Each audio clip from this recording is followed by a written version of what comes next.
this is the one time you get invited to an explosion in Belfast, which is. But this was Churchill House. This was back in the days when I was working with John Harrison, and we were there as a team that day. Where all of us were brought out one Sunday morning. We had been commissioned by the developers who were working on the building of Victoria Square at the time.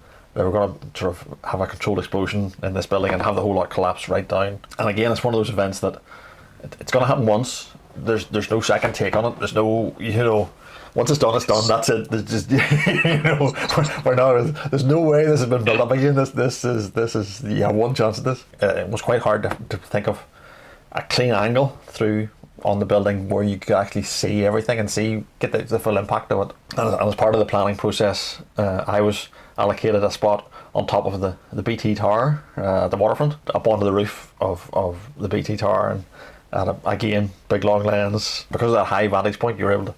It was a really, really good spot, looking past all the other buildings and looking right down into this one that was gonna be blown up. So you're left sitting there and you're on the camera and you're sitting waiting, and you know exactly what's going on. You're sure what should I count down? What should I count down? But you're frozen to that camera. You don't want to take your eye off the lens.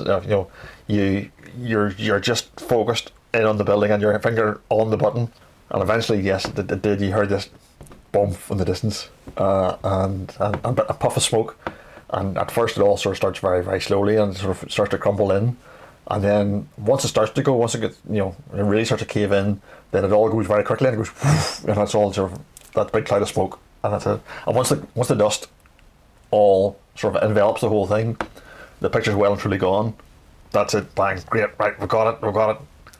Back into the office anyway. And everybody came back from all the different places all around Belfast.